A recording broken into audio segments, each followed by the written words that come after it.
Hello and welcome to On the Record. I'm Shireen Bhan. Joining me today in our newsroom is a very special guest, the CEO of Deloitte in India, and Venkatram. Mr. Venkatram, always a pleasure. Many thanks for joining us here on CNBC-TV18. You know, we met at the start of the year in Davos, January of 2022, and it was very clear that while there were clouds looming on the horizon, the Russia-Ukraine war was one of them, commodity inflation was another worry that global CEOs were talking about.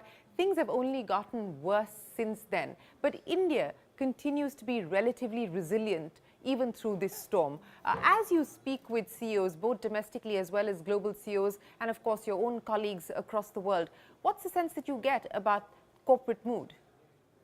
Well, certainly. Thank you, firstly, Shireen, for having me here, and happy Diwali to you. And happy Diwali to you as well. I think that India is still buoyant. I think the mood is still good.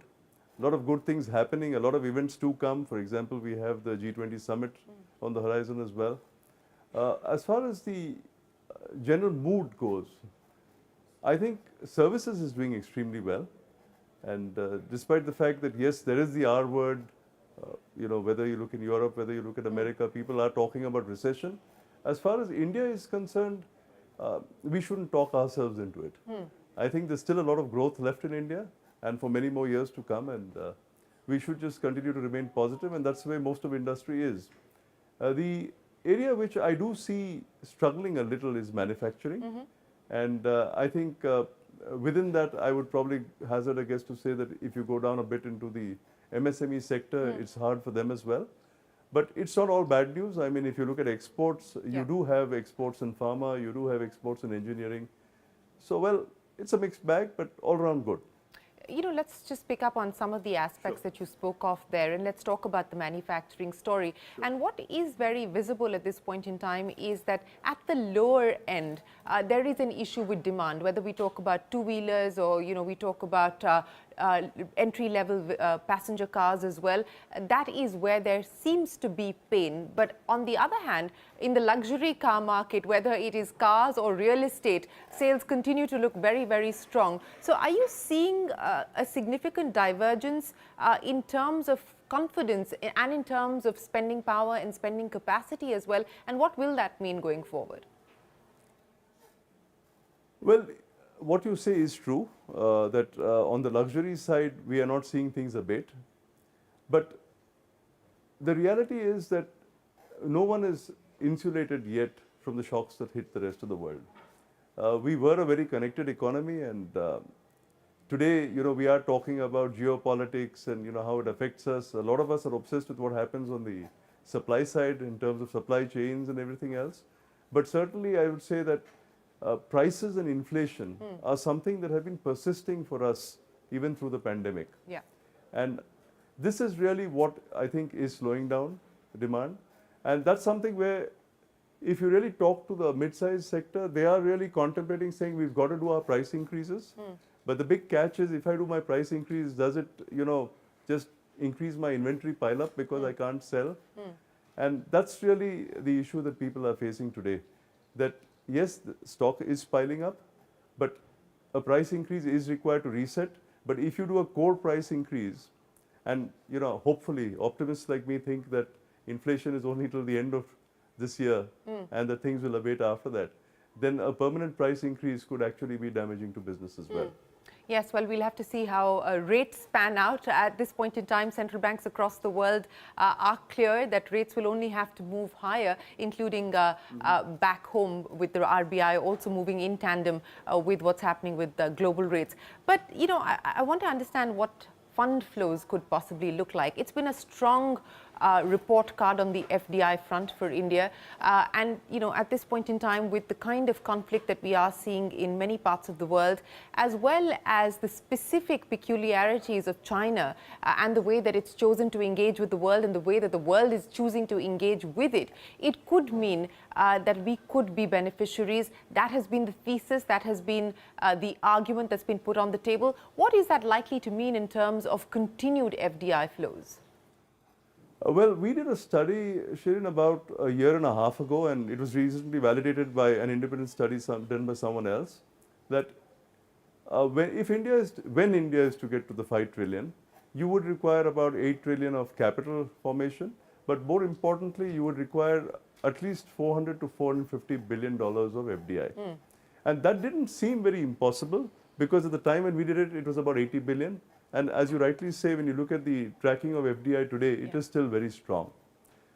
China plus one is something where I think we tripped a bit the first time around.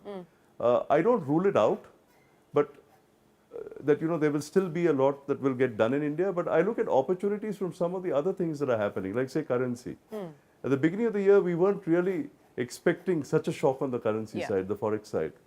But if I look at India's strengths and say, how do we play to those strengths? I think currency is a strength to us on the services side. So the 1 trillion that comes from services will become easier because, you know, we've got a stronger dollar. But if I look at the India side, the manufacturing in India, for the large, strong domestic base that we have, and to say that we should first build for India before we look in terms of building for the world, and use this period of recession in other countries to strengthen ourselves, we should look at import substitution. I think the best time for us to look in terms of saying how do we manufacture even components and other products in India is now. Reason? You've got large companies wanting to come in and invest. They're coming not to export. We sometimes make the fundamental error that they want to come to India to export to the world. No, they want to come essentially they want to come service for the our domestic market, right? Yeah. That is our strength. Yeah. So invite them in, build for the domestic market, encourage indigenization. This is true even for aerospace and defense and all the other areas as well. And if you can indigenize, if I can use that complex word, what you are really doing is import substitution. And you're bringing down the cost and you're de-risking yourself from the impact of fluctuations in the rupee. You know, this import substitution or indigenization, as you called it, we've seen this play out across different sectors. Defense, of course, is one where you have now, you know, the second or the third list that the government has actually put out. And it's been the case over the last several budgets where this process of import substitution by way of hiking customs duties, etc., has also been in play. But there's also the downside to it, that people caution that if you go too much on the other side, and you know, you're actually going to be choking the import side of the story altogether, we may have to also suffer the consequences of too much of this. You know, what do you believe we need to be mindful of as we move down this road? Again, to get on my core theme that play to your strengths, one of our strengths has been design and research.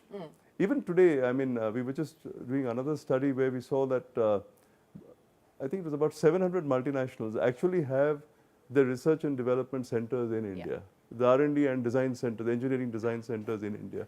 If so much of their design and research is getting down out of India, why is it we as Indian companies can't do much more on the R&D and innovation side from India? So I'm just looking at it from that perspective. I'm not looking in terms of protection or in terms of, you know, putting trade barriers at the borders. All I'm saying is if we find innovative, jugaad ways of doing things cheaper, why not? And that's really the premise of what I'm saying, that I'm not saying put up a barrier to protect industry. All I'm saying is you have a lot of intelligent people here who can do a lot of things. Do it. The second reason is we all know that we're all getting more insular. As countries, we want more protection. We want to have more self-reliance in our own way. It's not just India that needs self-reliance.